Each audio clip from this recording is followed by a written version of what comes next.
The bright lights of the Galaxy Tonight studio burned hot as Danny Martinez adjusted his silver tie for the 100th time. Outside the massive viewing windows of New Hollywood Station, Earth spun slowly in the darkness, its blue surface dotted with the glow of floating cities. Danny loved this view. It reminded him how far humanity had come since the old days when people lived only on the ground. Tonight's guest was special. Keanu Reeves sat across from him in the plush red chair, looking exactly like he had 50 years ago. The medical treatments that kept people young were expensive, but Keanu could afford them.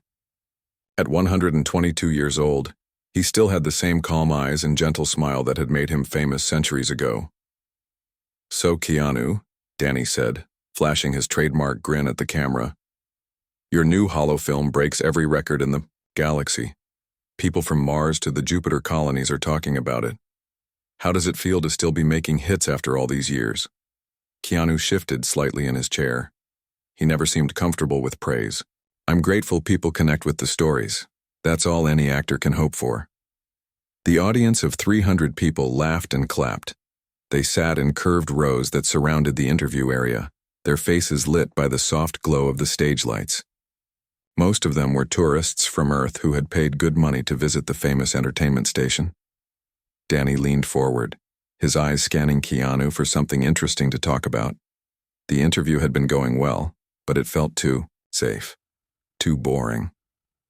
Danny's ratings depended on moments that made people talk. He needed something that would trend across the solar net. That's when he saw it. Around Keanu's neck hung a thin chain. At the end was a small silver cross, simple and old-looking. It seemed out of place against Keanu's modern black shirt and jacket. Danny's eyes lit up. This was perfect. "I have to ask," Danny said, pointing at the necklace. "What's with the ancient jewelry? I mean, we're sitting in a space station orbiting Earth talking to people who live on different planets. Don't you think it's time to leave the old superstitions behind?" The audience chuckled. A few people whispered to each other. Danny could feel the energy in the room change. This was the kind of moment that would get people talking. Keanu's hand moved slowly to touch the cross. His fingers wrapped around it, gently like he was holding something precious. "Some things are worth remembering, Danny. Some things are worth carrying forward." "But come on," Danny pressed, his voice getting louder. "We have ships that can travel faster than light. We can talk to people on the other side of the galaxy in real time. Medical science can keep us young for 200 years. Why do we need symbols from when people thought the Earth was flat?" The audience laughed harder now. Danny felt good. This was television gold. He could already see the clips spreading across the net, people sharing his clever comments about old-fashioned thinking. Keanu was quiet for a long moment. His dark eyes looked directly at Danny, then at the audience, then back at Danny. When he spoke, his voice was soft but clear. "You're right about how far we've come," Keanu said. "The technology is amazing. The science is incredible. But that doesn't mean we should forget where we came from, or the people who got us here." "The people who got us here?" Danny raised an eyebrow. "You mean the people who thought lightning was angry gods? Who burned books because they were scared of new ideas?" "I mean the people who died so we could reach the stars," Keanu replied. His hand was still holding the cross. "The explorers who took the first risks. The colonists who left everything behind to build new worlds. The ones who didn't make it home." Danny sensed he was losing control of the conversation. The audience had stopped laughing. Some of them looked uncomfortable. But he couldn't back down now. His reputation was built on being the host who asked the tough questions. "Look, I respect history," Danny said, "but wearing a cross in 2087? It's like carrying around a stone axe. We've evolved past that kind of thinking, haven't we?" Keanu was quiet again. The studio cameras zoomed in on his face. Even the camera operators seemed to sense that something important was happening. "Evolution isn't about throwing away everything that came before," Keanu said finally. "It's about carrying the best parts forward. The parts that make us human." "Human?" Danny laughed. "We're spread across 12 star systems. We live in cities that float in space. We've met alien species. What does human even mean anymore?" For the first time in the interview, Keanu smiled. But it wasn't a happy smile. It was sad, like he was disappointed in something he was seeing. "It means we remember," he said. "It means we care about more than just ourselves. It means we know that some things matter more than technology or success or being popular on the net." The audience was completely silent now. Danny could hear the hum of the station's life support systems. He realized he had made a mistake, but he couldn't figure out how to fix it. "Well," Danny said, trying to get back to safer ground, "I'm sure your fans appreciate your traditional values. Let's talk about your next project." But Keanu wasn't done. He looked directly into the main camera, the one that was broadcasting to billions of people across human space. "This cross isn't about religion," he said. "It's about memory. It's made from metal taken from the colony ship Horizon. 50,000 people died when pirates attacked it 40 years ago. Their names are written inside this cross, so small you need a microscope to read them. I wear it so they're not forgotten." The studio was dead quiet. Danny's mouth was open, but no words came out. He had expected to embarrass an old actor for wearing outdated jewelry. Instead, he had just mocked a memorial to 50,000 dead people on live television. Keanu stood up slowly. He didn't look angry, just tired. "Some things are worth carrying forward, Danny," he said again, "even if people don't understand why." As Keanu walked off the stage, the audience began to whisper. Danny sat frozen in his chair, knowing that this interview would be remembered for all the wrong reasons. High above the earth, in the darkness between the stars, alien ships recorded every word. They had been watching humanity for decades, waiting for a sign.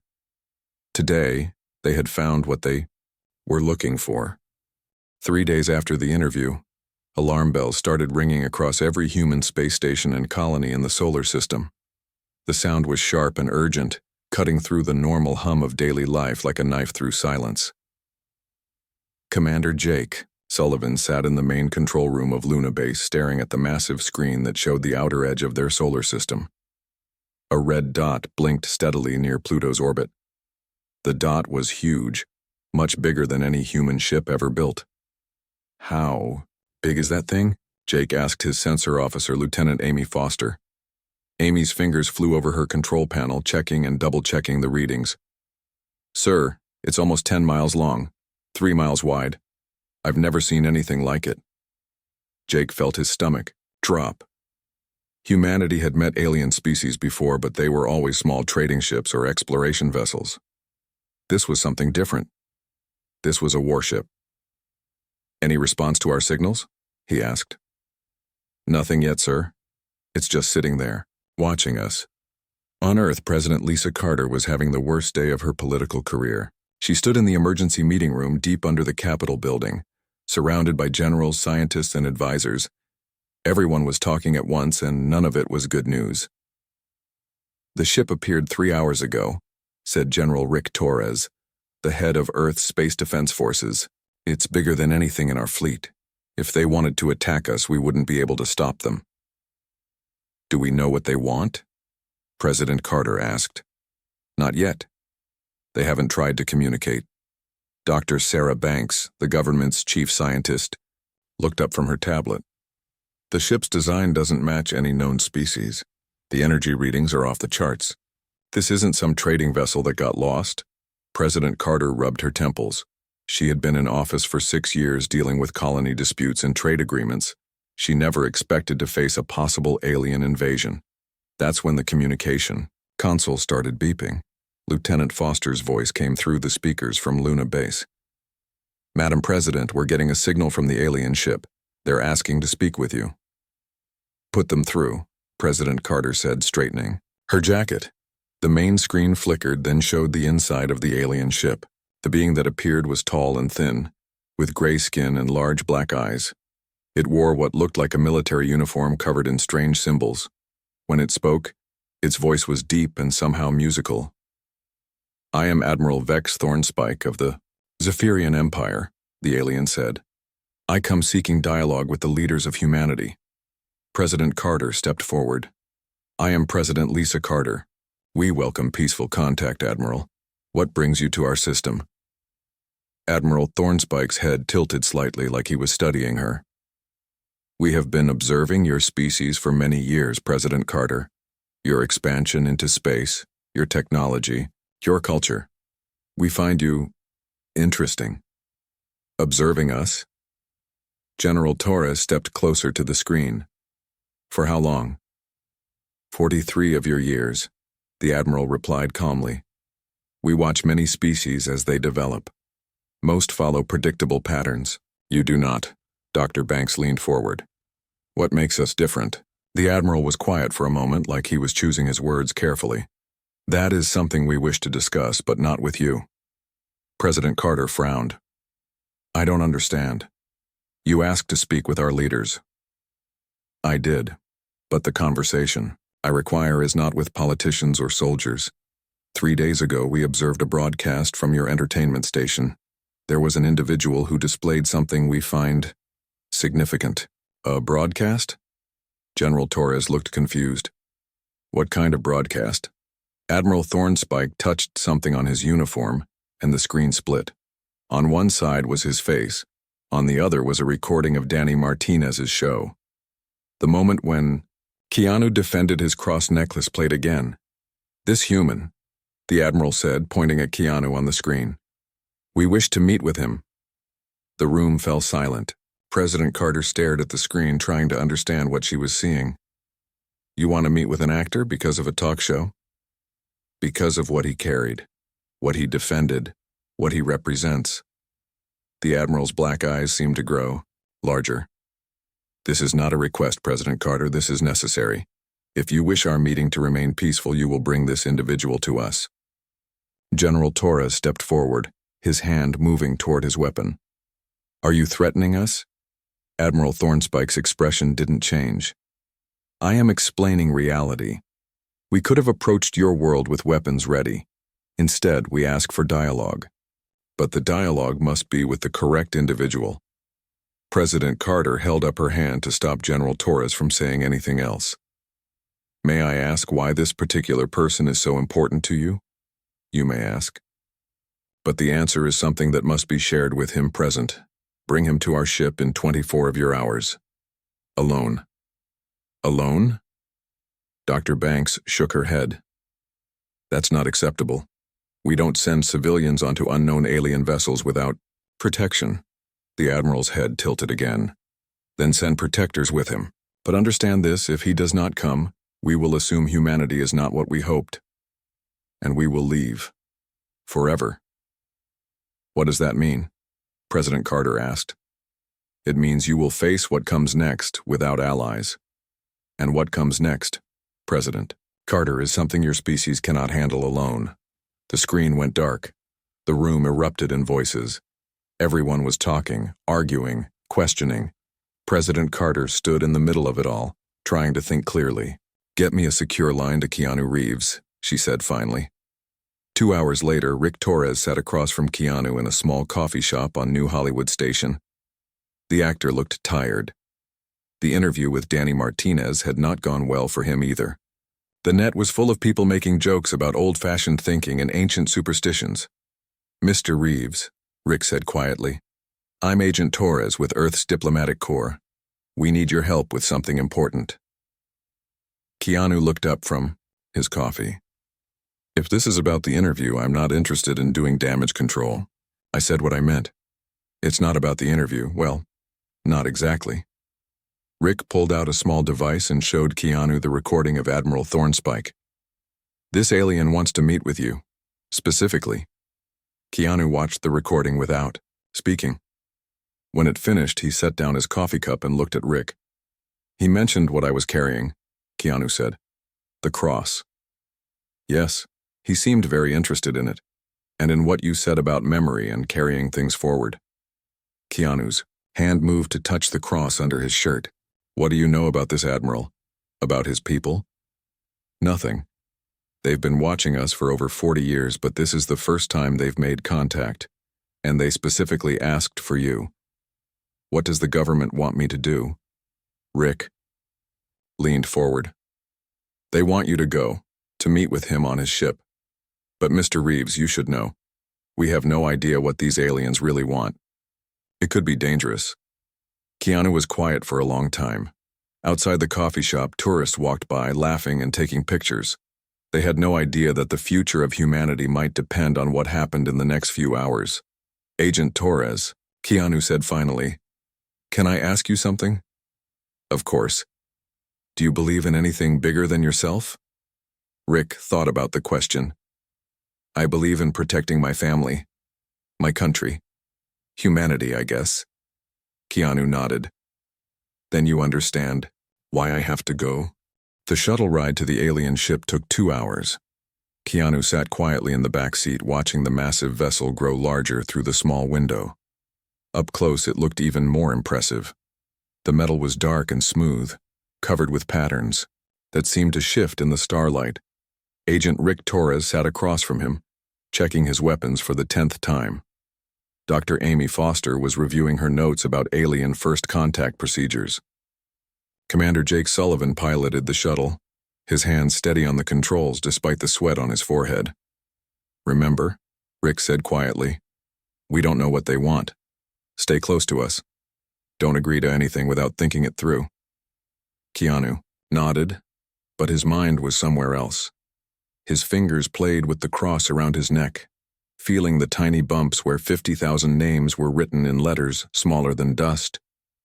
Whatever these aliens wanted, it had something to do with this simple piece of metal. The shuttle docked with a soft bump. A door opened in the alien ship's hull, revealing a corridor filled with blue light. The air that came through smelled like flowers and electricity. Admiral Thornspike was waiting for them. He was even taller than he had looked on the screen, almost 7 feet high. His gray skin seemed to glow slightly in the strange light. Behind him stood 4 other aliens, all wearing the same military uniforms. "Welcome aboard the Starbreaker," the Admiral said. His voice echoed strangely in the metal corridor. "I am honored by your presence." "Thank you for having us," Keanu replied. Rick shot him a look that said, "Let us do the talking," but Keanu ignored it. The Admiral led them through corridors that seemed to go on forever. The walls were covered with symbols that moved and changed as they walked past. Other aliens watched them from doorways, their large black eyes following every step. Finally, they reached a large room with a curved ceiling that showed the stars outside. In the center was a round table with chairs that looked like they were made from crystal. The Admiral gestured for them to sit. "Before we begin," Admiral Thornspike said, "I must tell you something that your government will not want to hear. We have been watching humanity for 43 years, but we are not the only ones." Rick tensed. "What do you mean?"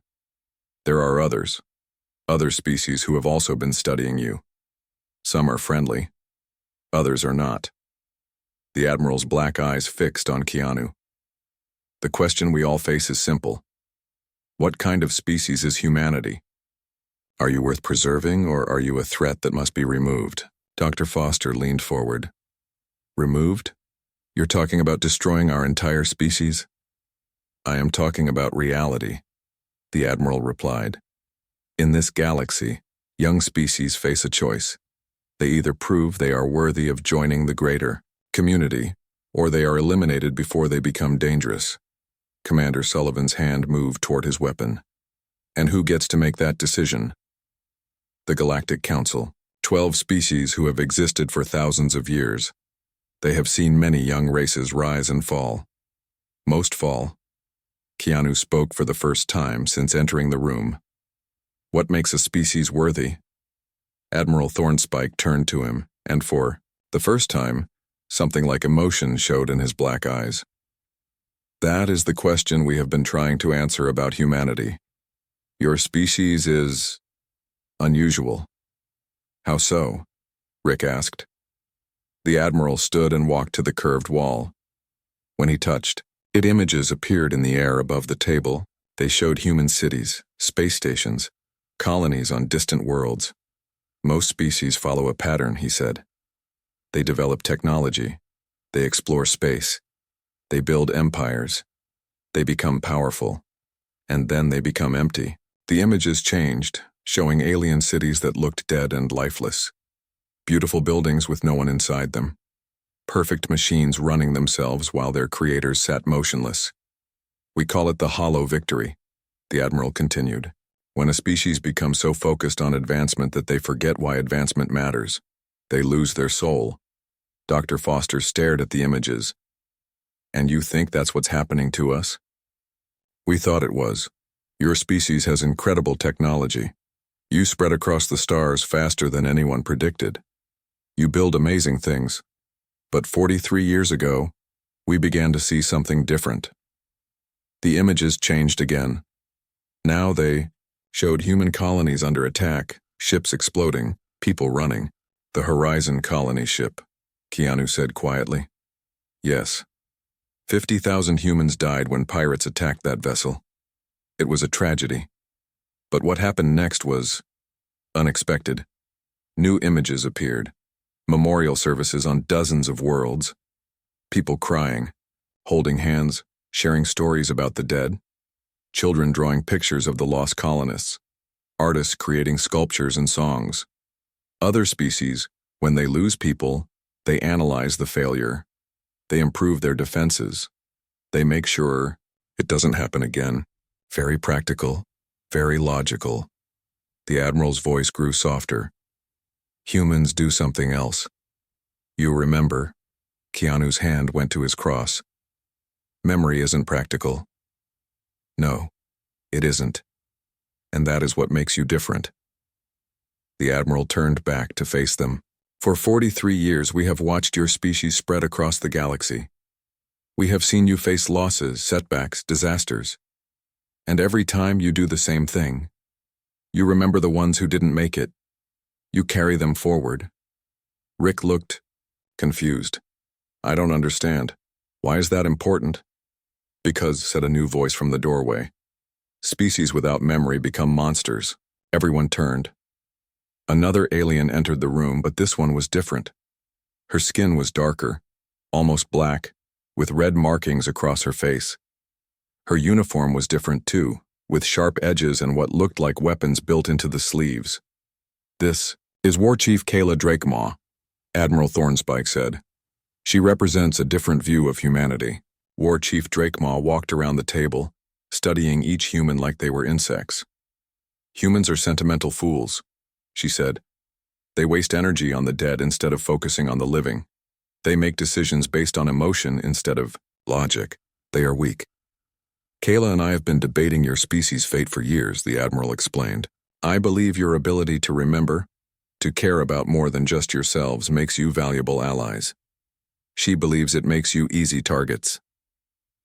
There is only one way to settle this debate, War Chief Drakemaw said. She pointed at Keanu. Test. What kind of test? Commander Sullivan asked. We will measure the strength of human sentiment, she replied. If your emotions make you strong, you will pass. If they make you weak, you will fail, and your species will be marked for elimination. The room fell silent. Rick, Amy, and Jake all stared at Keanu, realizing that somehow the fate of all humanity was about to rest on his shoulders. What would I have to do? Keanu asked. War Chief Drakemaw smiled, showing teeth that were too sharp. You would face trials designed to test the strength of your beliefs. 3 challenges that will push your human sentiment to its breaking point. If you fail any of them, your species is deemed unworthy. And if I pass, then the Zephyrian Empire will stand with humanity when the real test comes, because what we have been preparing you for is not judgment by us. It is judgment by something much worse. Admiral Thornspike nodded grimly. The Devourers are coming, a species that consumes other civilizations for resources. They destroy everything they touch. Alone, humanity cannot survive them. With allies, you might have a chance. Keanu stood slowly, his hand still touching the cross around his neck. He looked at Rick, Amy, and Jake. He saw fear in their eyes, but also trust. They were counting on him. When do we start? He asked. War Chief Drakemaw's smile grew wider. Right now. War Chief Drakemaw led them deeper into the alien ship. The corridors here were different from the ones they had seen before. The walls were black metal, and the air felt colder. Red lights cast strange shadows that seemed to move on their own. "This is the arena of truth," Drakemaw said as they entered a massive circular room. The ceiling was so high it disappeared into darkness. Around the walls were seats filled with hundreds of Zephyrian aliens, all watching silently, with their large, black eyes. In the center of the room was a raised platform made of what looked like glass. Strange machines surrounded it, humming with energy. Admiral Thornspike was already there, standing next to a control panel covered in glowing symbols. "The test will be broadcast to every ship in our fleet," Drakemaw announced. "Thousands of Zephyrian warriors will watch. If you fail, they will see that human sentiment is weakness. If you succeed—" She paused, like she didn't believe success was possible. "Then perhaps we were wrong about your species." Rick Torres grabbed Keanu's arm. "You don't have to do this, we can find another way." Keanu looked at his friend and smiled sadly. "What other way? They've been watching us for 40 years. This isn't really about me. It's about whether humanity deserves to survive." Dr. Amy Foster stepped forward. "What exactly will these tests involve?" Admiral Thornspike touched his control panel. The glass platform began to glow.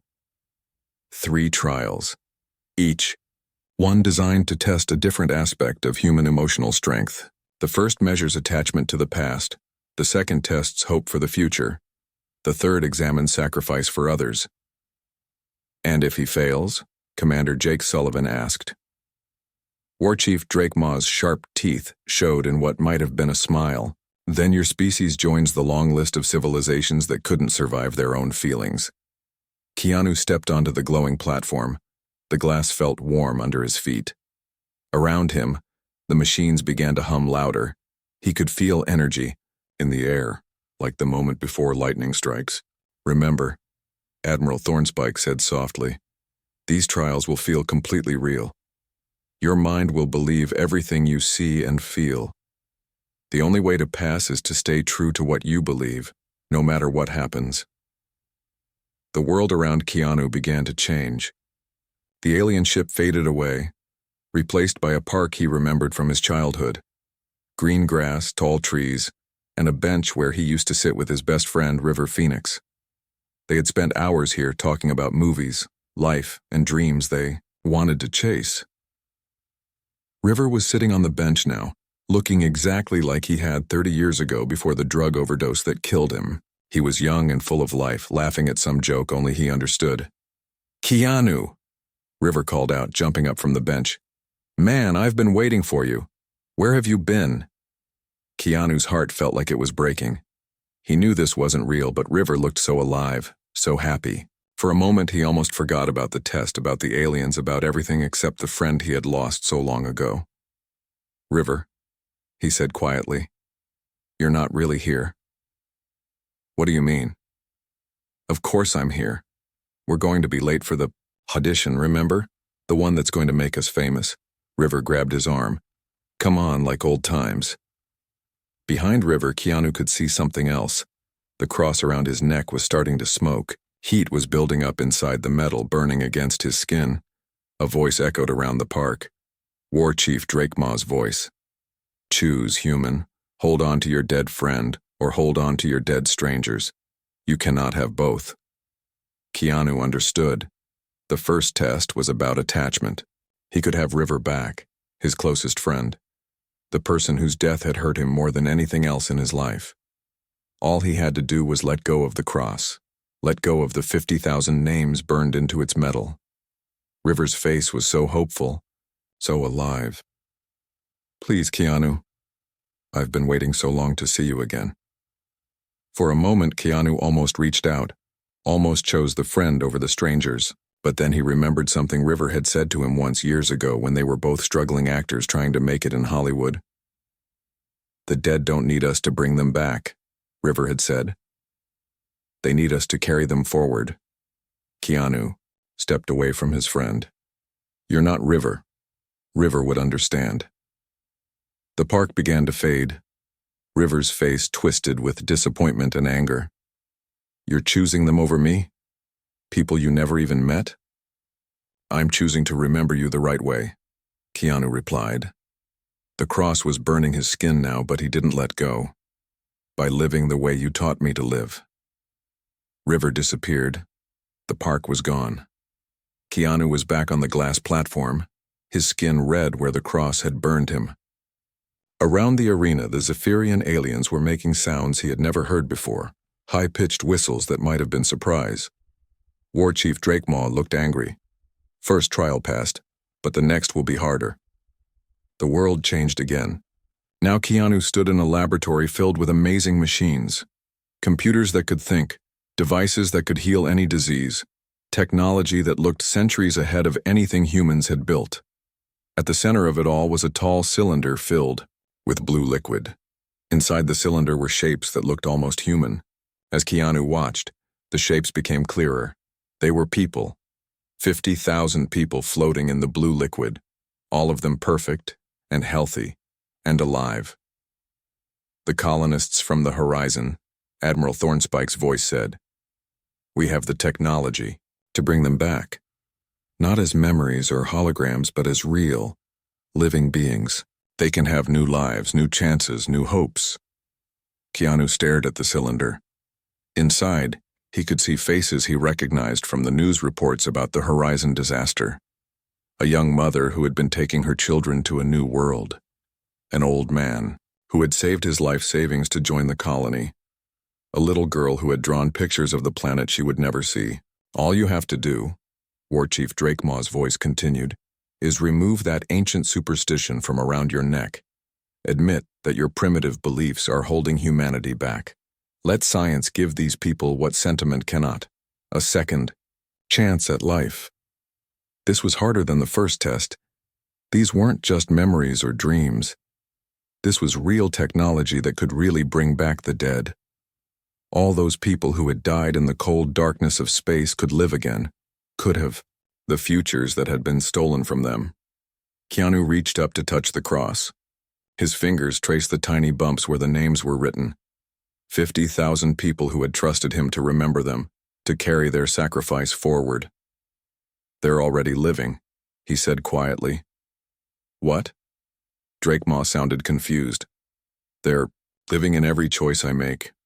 Every time I try to be better because of what they lost. Every time someone else remembers their story and decides to be brave." Keanu looked directly at the cylinder full of artificial people. Bringing them back wouldn't honor them. It would erase them. The laboratory began to dissolve. The cylinder cracked, and the blue liquid poured out, taking the false colonists with it. Once again, Keanu stood on the glass platform, the cross still hanging around his neck. The alien audience was making those high whistling sounds again, but louder now. Some of them were standing up in their seats. War Chief Drakemaw's voice was tight with anger. 2 trials passed. "But the third will break you, human.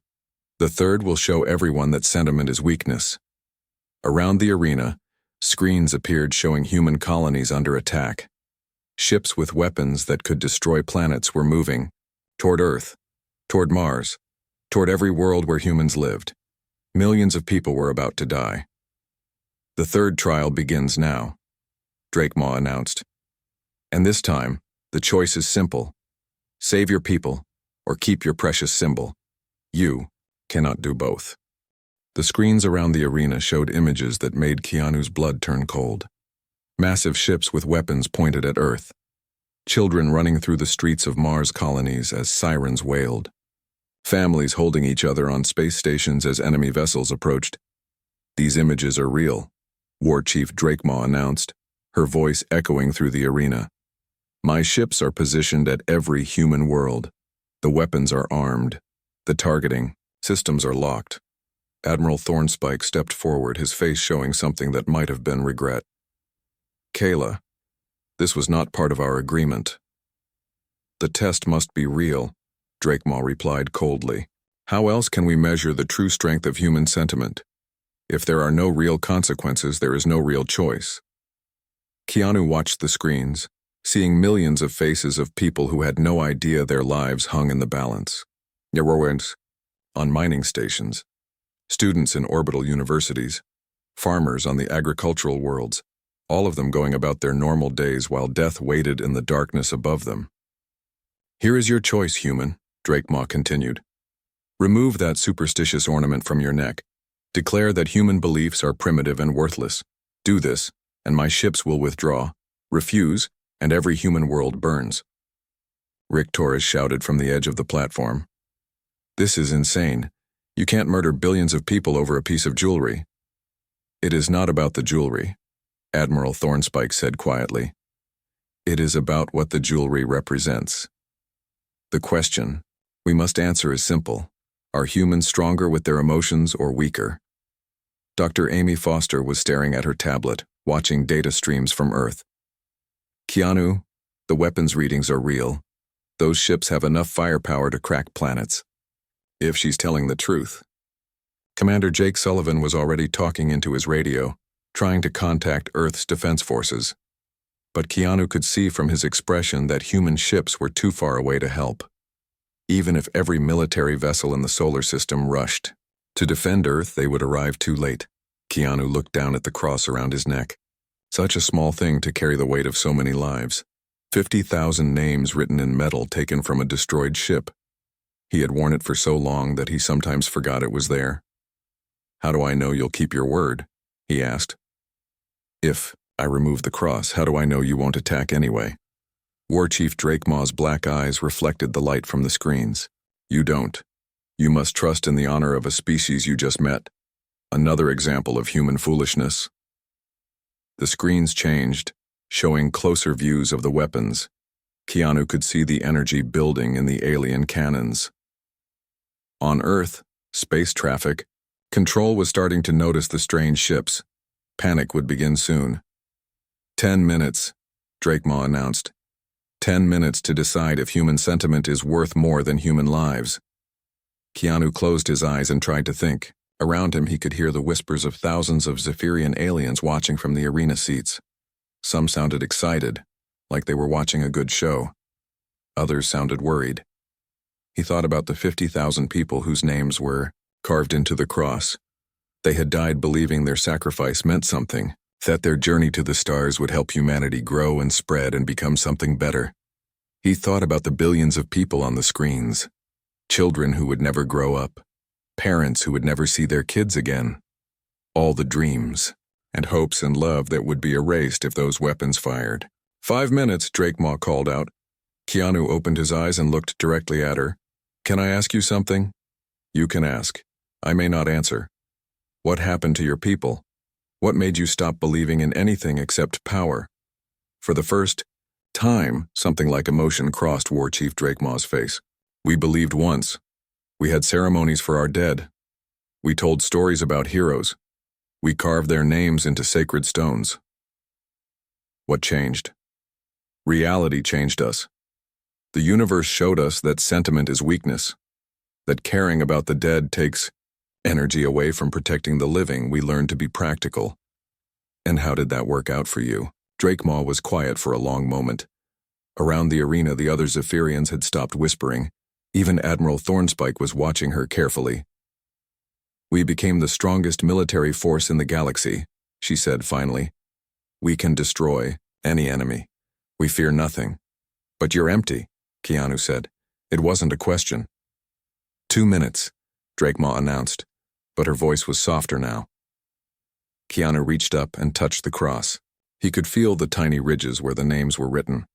Marcus Chen, the engineer who had designed the Horizon's engines. Sarah Williams, the teacher who had planned to start the first school on the New World. David Park, the artist who had painted murals for the ship's children's area.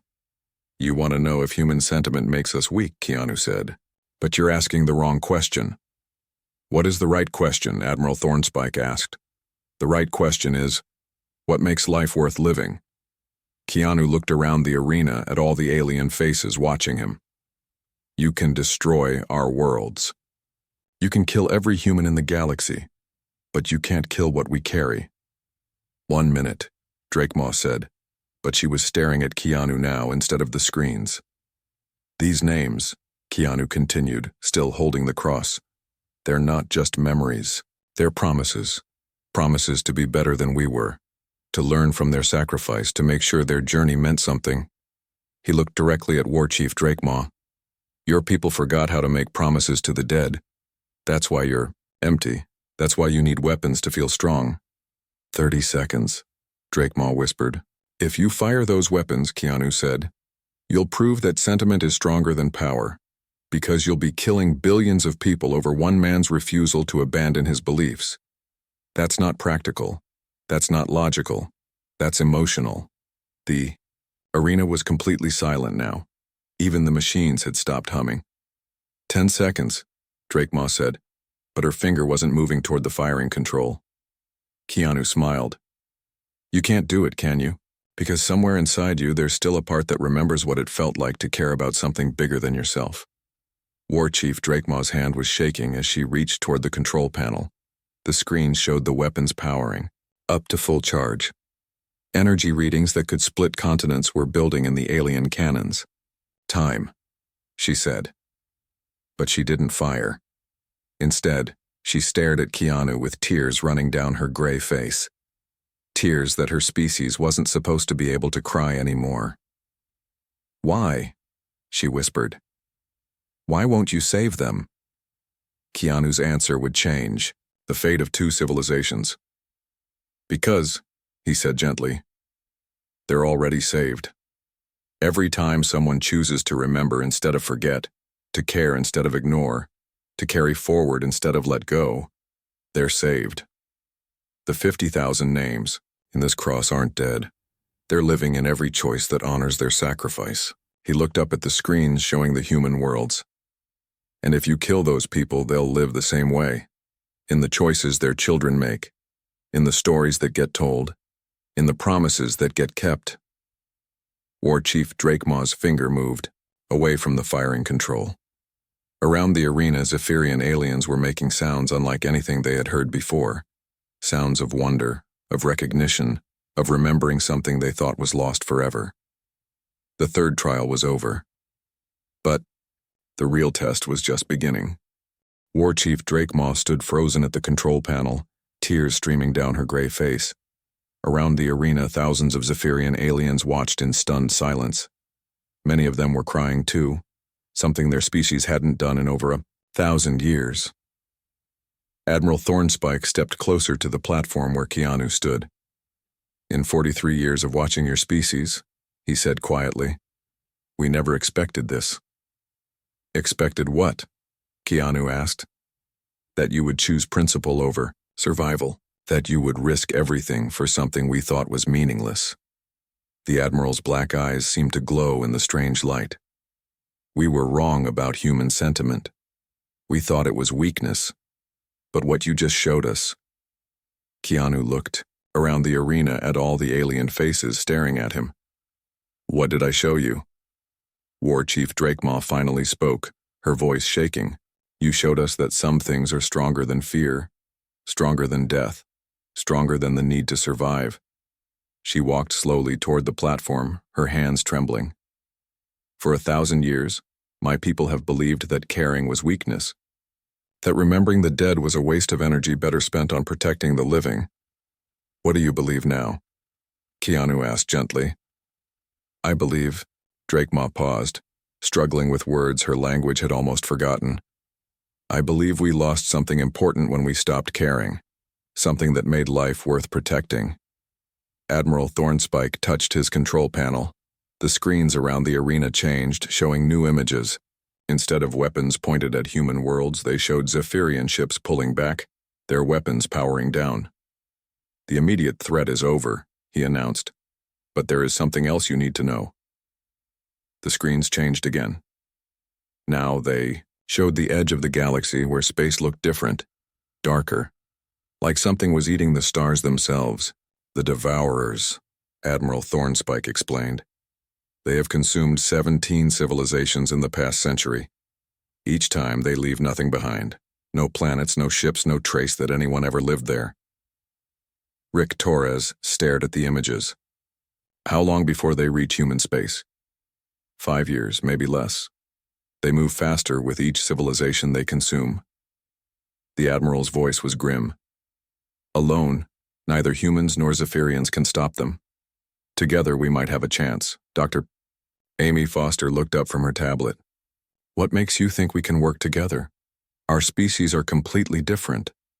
Because, War Chief Drakemaw said, wiping tears from her face, we have something to learn from each other.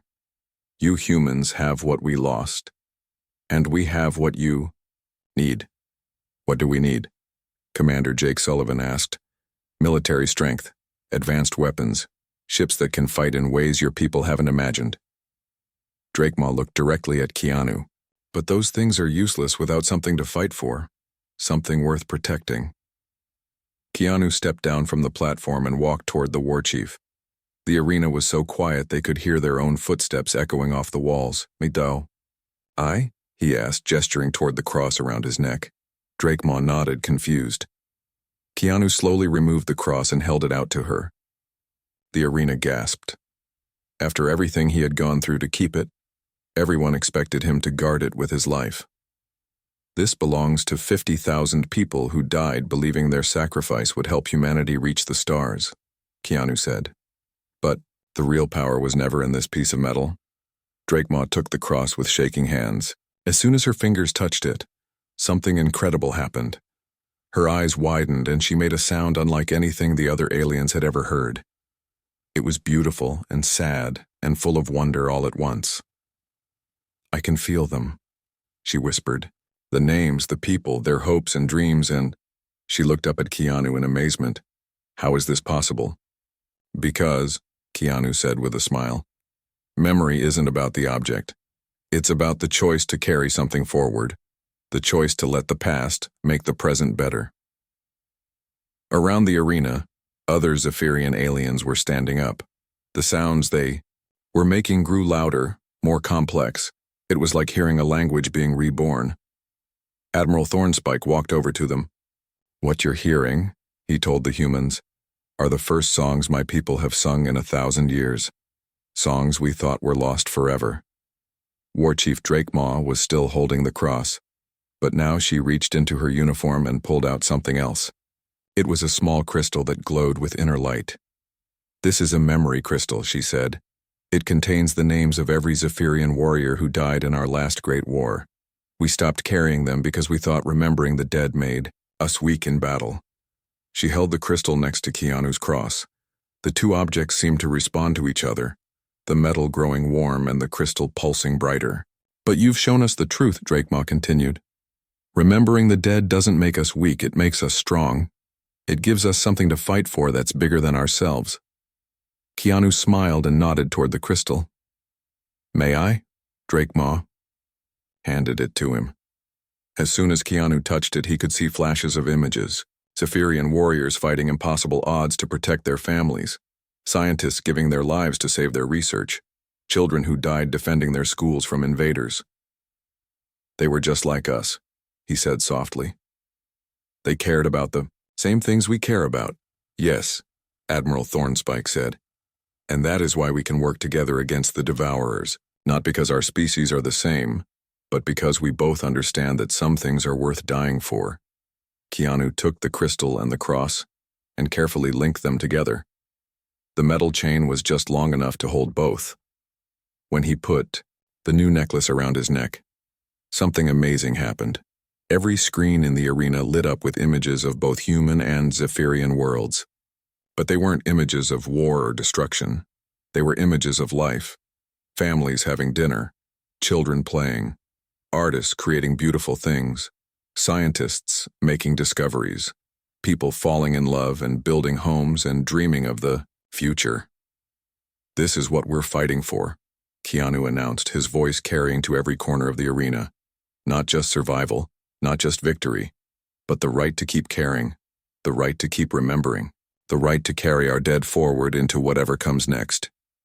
The Zephyrian aliens erupted in sound, not the high whistles they had made before, but something new, something that sounded like hope.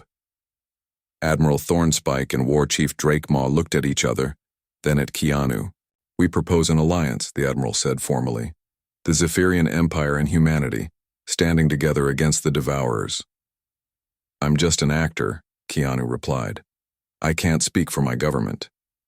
You can speak for something more important, Drakemaw said. You can speak for what it means to be human. And now, thanks to you, we remember what it means to be Zephyrian. 6 months later, on New Hollywood Station, Danny Martinez sat in his studio preparing for another show. But this time was different. This time his guest was Admiral Thornspike, and the topic was the new Human Zephyrian Cultural Exchange Program. "I'd have to ask," Danny said during the interview, "what changed your people's minds about humanity?" Admiral Thornspike smiled, an expression his species had relearned how to make. "We met someone who showed us that the strongest thing in the universe isn't technology or weapons or the ability to destroy. The strongest thing is the choice to remember, the choice to care, the choice to carry forward the best parts of those who came before us." "And who was that?" Danny asked, though he already knew the answer. "A human who understood that some things are worth carrying forward no matter what the cost." In the audience, Keanu sat quietly, wearing a necklace that held both human and alien memories. Around him, humans and Zephyrians sat together, learning from each other, preparing for the battle that was coming. The Devourers were still out there, consuming worlds and destroying civilizations. But for the first time in galactic history, two species had found something stronger than fear. They had found something worth fighting for together.